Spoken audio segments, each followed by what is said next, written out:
All right, we are live. I'm here with a guy who's become a dear friend of mine. I remember the very first time I heard from him. Um, when he's busy making a comeback, making his first breakthrough with OMG. His name is Joshua Fletcher. And at the time, a couple things I didn't realize. Number one, I didn't realize what a difficult situation he was really coming from, like what a big comeback he really needed to mount. That's number one. And number two, I had no idea how incredibly he was just going to really change his stars and change his whole family's world, and really so many other people since he's done it. Fletch, are you there? Happy Sunday morning. I am, Mike. Thanks for having me on this morning, man. I still remember that call you were talking about, and yeah, it seems like it was yesterday. It also seems like it was a lifetime ago. Yeah, it sure does. It sure does. Your camera, by the way, is maybe tilted up just a little bit. Okay, so here's what we want to do. We're kind of creating like a little bit of a blog-like feeling surrounding this special ops event. Of course, there's the incredible shock and awe events with Cotton, where people are chanting from the streets, and Liz, and getting everybody going crazy. But and those webinars and so forth. But we also wanted to have these more intimate, kind of one-on-one feeling, recordings, interviews, where I get a little bit of a chance for people to get to know you a little bit more the way that I know you, Fletch. And that's because this perfect storm event surrounding special ops is just so exciting. And Fletch, first of all, to give people a sense of your background, you were in essence working manual labor, trying to make a business out of your own manual labor when you joined us. For folks that know you, they know that you weren't making much money back then, but they probably don't realize just how difficult of a situation. Some people know you as the guy who sold his truck to join OMG. I actually met the guy that you sold it to. He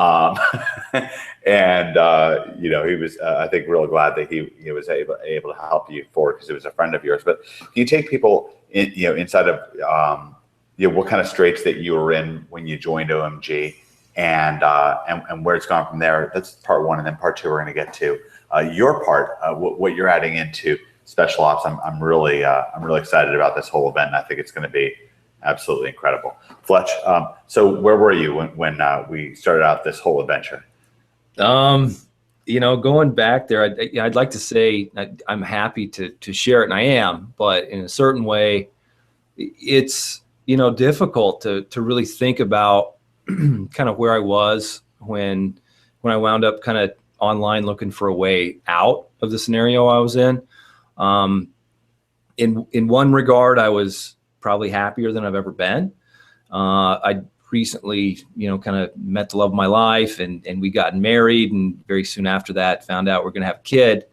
But really then kind of the tipping point for me, really opening my eyes up to just really needing to be in a different place was, you talked about me working manual labor. I had a construction company here in Phoenix, Arizona, where I live still. I was in an attic crawling around inspecting somebody's insulation, and my wife called. I was, on my hands and knees crawling across rafters, and I had a special ringer set up for when Natalie called, and so I picked it up. I was like, hey, honey, how you doing? Everything okay? Just because she's pregnant, and I didn't know what the heck to kind of ask about. So it's like, yeah, we're okay. I'm good, but the utility company just turned our water off at the house, and I know you're going to figure this out, and it's going to be okay, but it happened, and I want to give you a little bit of time to kind of process that and know what to say to our oldest daughter. She had a 7-year-old when we met, because she's not going to be able to take a shower tonight.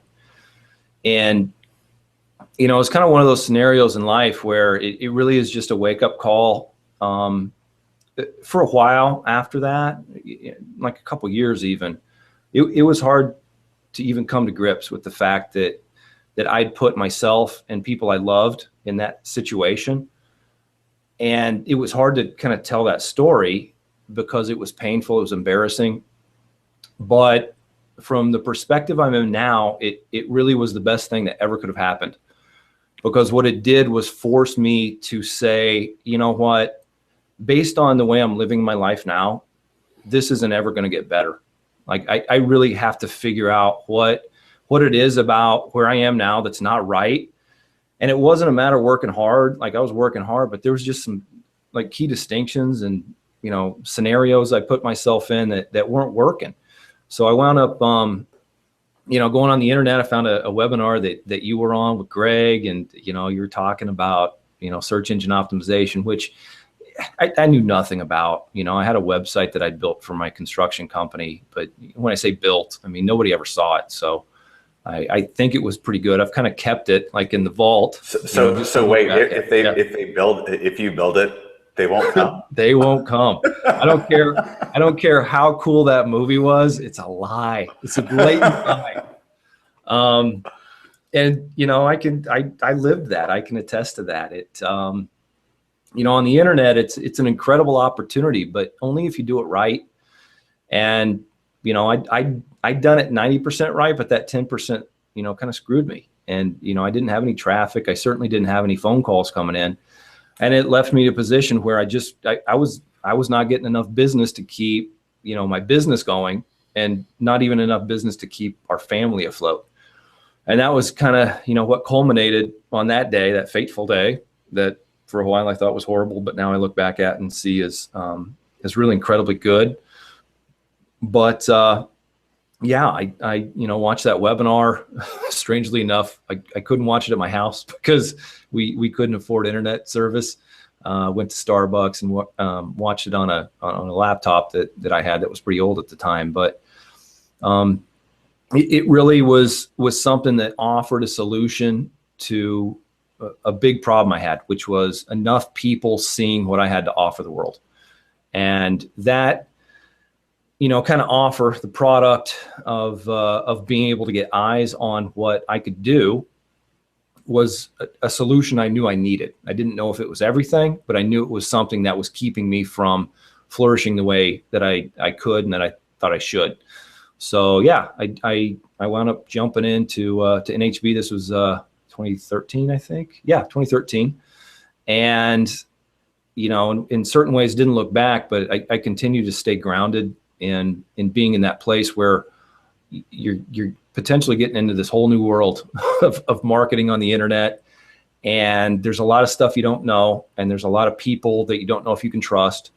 And I really wanted to kind of start that journey, if it was going to be a journey, with people that had proof and that I felt like I could trust. And so, yeah, that was kind of, I guess, why I pulled the trigger with you guys. And only problem was I didn't have money. So, you know, that was, you know, frankly, why I came there. But I knew I had to find a way to kind of get that. And I kind of looked around and I said, you know, there's stuff in my life I'm willing to part with. And, you know, one of those was my truck. And so, yeah, my buddy Joe that you got to meet when you were out here, I think last year. Yeah. He said, you know, I'm not going to loan you any more money, but, you know, I will go ahead and take your title on that thing. And if you can pay it back, you can buy it back. But, you know, I need something in return for this whole deal. So, yeah. And I was able to buy it back. So I got the truck back eventually. But, yeah, it's been a pretty wild ride these last 3 years, and I'm in a different place now. So, yeah, since that time, to give people a sense, you just made an enormous amount of money. Certainly, I'm sure well over $1 million. And it's in doing that, you also wound up just having a knack, you know, for being, kind of following Greg Morrison's footsteps, becoming our second, professor coach that we had in OMG. You were actually, you and Greg were Cotton's mentors when he got started. And it was funny. I remember him telling me that it was, just going to be hard for him to see you as anything else, because of what a role you played in his life and how you helped move things forward. Although I know he's paid things back many times. Now, one of the things that you've done is that you've really kept along on that journey intensely. I actually, you and I met with Cotton in Dallas, I want to say, or somewhere, no, Austin, around this time last year. And I could see, just how intensely you were focused on researching and understanding, digging even layers deeper and layers deeper into the way that free traffic works on the internet, and how the whole relationship that these automated systems that rank us on whatever the site is, whether it's Google or a different site. Facebook has their own algorithm for what posts that they're going to display, and Instagram as well, and really, but at the end of the day, Fletch, you've peeled back the layers, and it really boils down to data that you're feeding, in some way, shape, or form to those search engines. You're presenting them, and if they like the data, if it makes sense, not like it, because it's not emotional, but if you're coming up higher, as you're organizing things and as you're presenting things to the internet, to the search engine, so whatever websites may wind up coming and taking a look at you, and considering taking your really, I think of it as ads. I really think of it as free ads. So the question is, are your free ads going to run? Are they, going to be effective? And you've developed at this point a relationship with, really with this data and looking at things, where you've really been able to take a hard look at things. And I think that what you're planning on bringing to people for special ops it's just kind of as a bonus. Because I know you got really fired up when you heard all the things that Cotton and Liz are doing just to make special ops incredible. And I don't know if I've done justice, because it's just been an incredible journey for you, years now into your research here. You joined in at the very beginning of 2013. Here we are halfway through 2016. So you've now been around the block a few times. What is it that you're planning on sharing with special ops? Yeah, so one of the things you did a really good job, I think, in pointing to was that this world of making money on the internet is relatively new, because the World Wide Web is pretty new, and everybody, or not everybody, but many people in this industry have heard about Google algorithm updates and social media and traffic and e-commerce and all these different things. And in one way, that the people that consider themselves internet marketers come in from a very human perspective, and they understand influence, and they understand potentially presenting an offer in a certain way.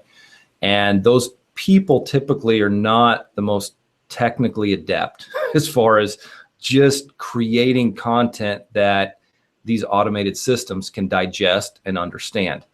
Google being a primary one, but there are other, I guess, languages or variables that websites use to communicate with each other as well.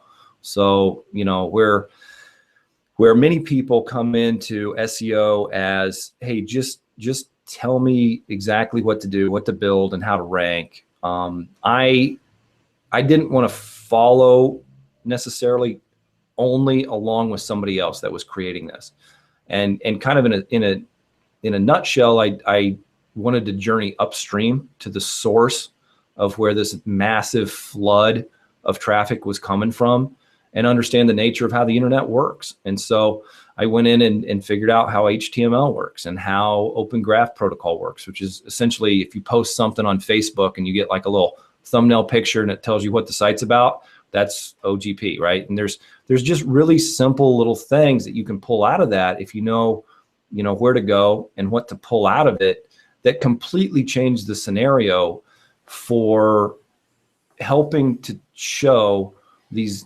bots, or these technical algorithms, what you're about, why you're valuable, all that kind of thing, that completely change the nature of how volatile the industry is, as far as just making sure we can get traffic each and every day for as long as we could ever think of.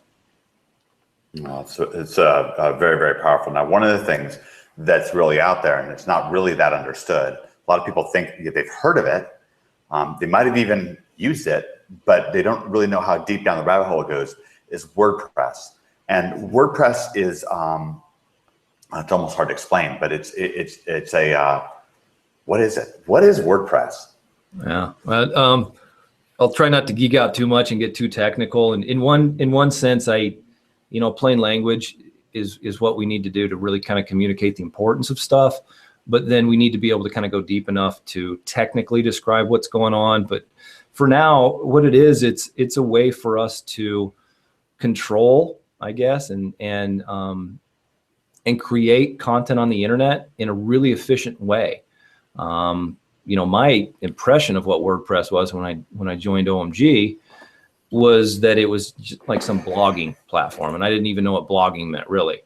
But when I got into it, I used it. I followed Greg's training. I got websites built. I got articles on the internet, those free ads, and got to the point where I was getting really great rankings in Google, and that people found my content and they would take action, whether through a phone call or filling out a form or buying a product that I was promoting or whatever it might be. But I again, kind of swimming upstream or going upstream to see what was really going on.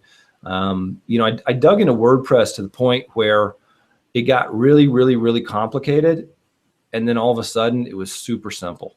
And there's a lot of things that I've kind of encountered in life where like it's hard and it's hard and it's hard. And then the hardness completely drops away. And it's just so simple. It's like, it's almost hard to imagine how it was ever hard.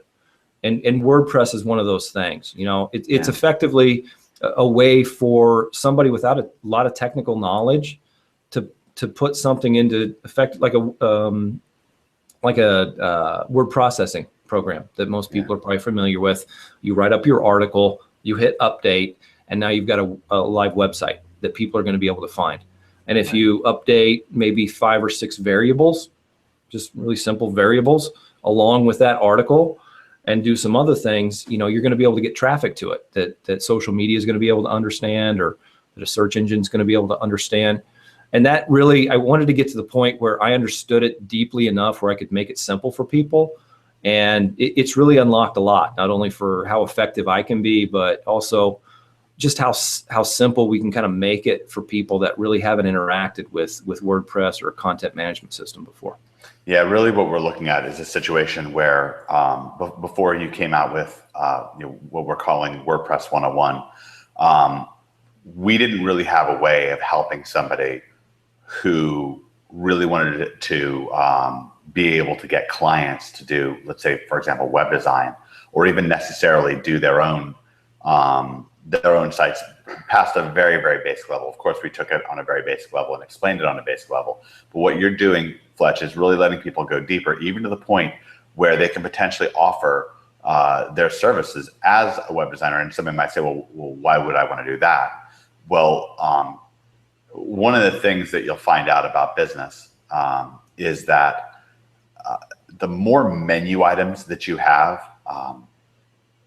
if I think Cheesecake Factory is a great example. This is a restaurant with just this massive menu, and they'll get people that'll come in just because they want the 22nd different cheesecake that they have, but then they'll wind up ordering, a whole bunch of stuff because, or maybe they'll come in for the avocado egg rolls or whatever. But the thing is, the more menu items that a restaurant has, the more chances that there are to hook somebody's palate, right? I remember the other day ago, I was like searching around on Postmates for somebody who had a breakfast burrito, and whoever had the breakfast burrito was going to get my whole order because, I was somebody, Cassie wanted a breakfast burrito. So obviously I was going to go with them. Well, that's one thing when it's a restaurant and you're talking about a $20 or $30 or even a $50 ticket, and that's good.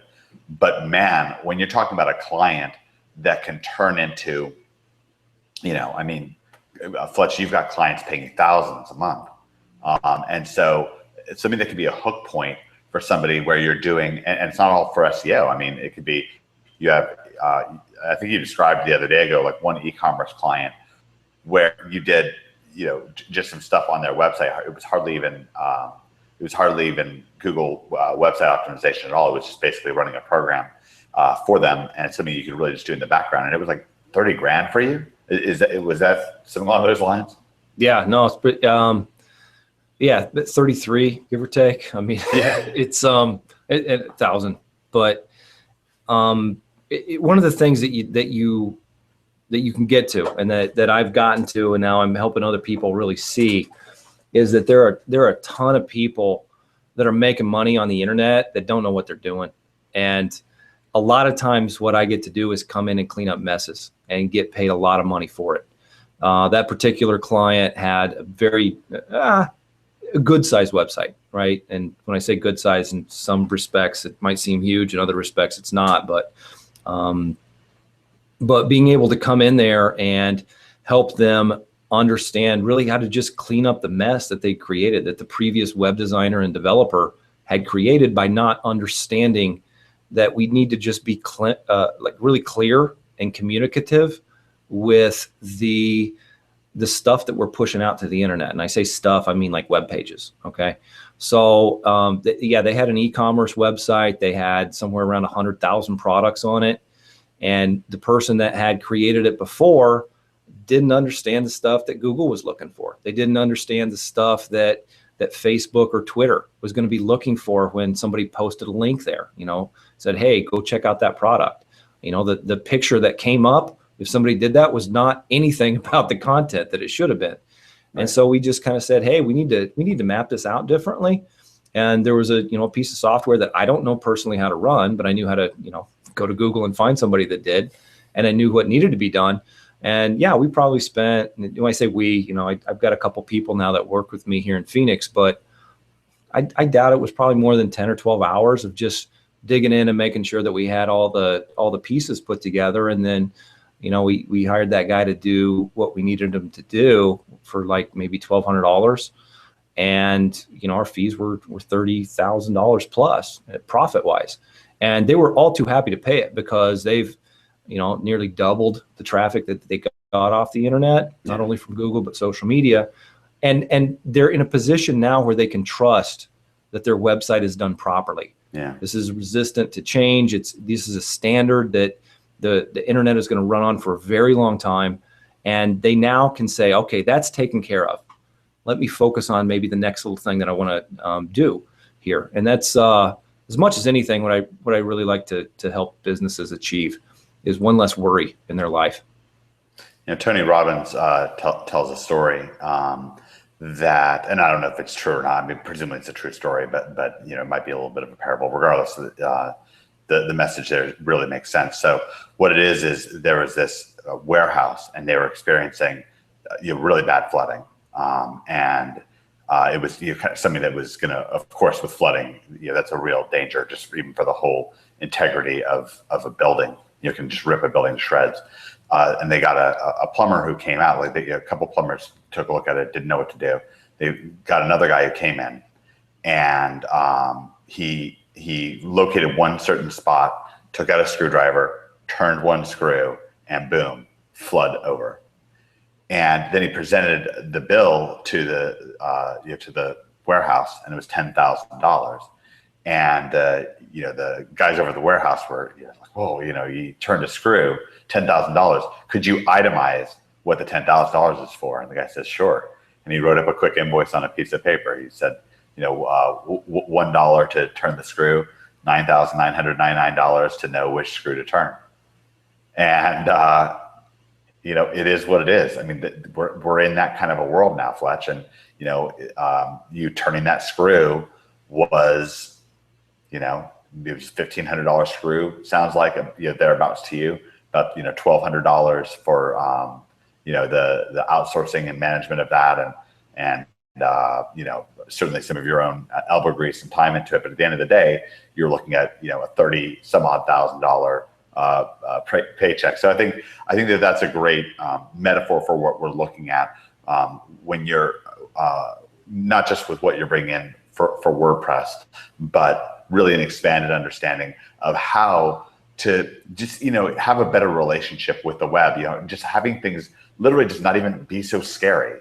You're the kind of guy, Fletch, where, and I can tell people this, just my own experience throughout the years, there have just been times, many times, even times where there was a lot of pressure, when I wasn't able to get a lot of warning out or getting time to notify you, where somebody else had a so-called expert that was supposed to be able to handle the subject, and I was able to get you on the horn quickly and just get things fixed, get that screw turned really fast. And I think that's one of the things that you really bring to the table with OMG, and that's why as people are getting their first taste, and we really want you to race into 2017. That's for us. We're not just doing special ops just to put another offer that's terrific and just really helps people out there. That's great, but to us, that OMG 2017 program, our core coaching is just so near and dear to our hearts, and the things that we can do to better prepare you so that when we do open the doors for OMG 2017, that you're able to just race right in and take it to it like a fish to water. And I think that this aspect of things with WordPress 101 and the rest of the contributions that Fletch is making as a bonus to Special Ops, I think is just going to be incredible. So Fletch, I appreciate you. I think you've probably said it all, but if you have any other final words, I'll let you take the floor, and we'll wrap things up from there. Yeah, no, thanks, Mike. I mean, I'm like excited about this because it's one of those things that when you really get to the core, the source of why all this happens, and you get that right, the foundation is laid, and you can build anything you want on it.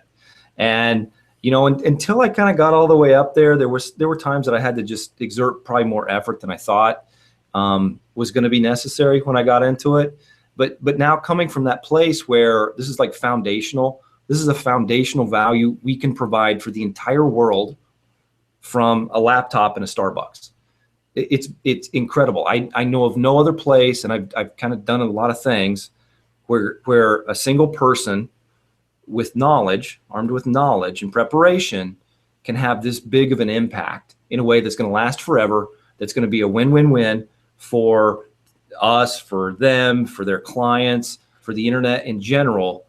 And it's why I'm here. It's why I'm still so excited. I'm getting more excited every day about just things that we can kind of help put together and bring to folks that I have no idea how so many people have missed this, but it's big, and there's a ton of money in it. There's a ton of value in it, and it's fun. And so I like teaching it and sharing it with people and building the relationships that come out of whatever this is that we actually are doing here, Mike.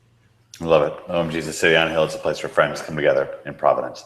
And once again, this is another just exceptionally exciting sneak preview. Give you a peek, give you a taste, a little bit more personal than the bigger, crazier webinars, but a great cog in the wheel altogether, just to get you churning forward, getting your mind marinating on just what we're bringing to the table with OMG Special Ops. We're really excited, and we will see you on the inside.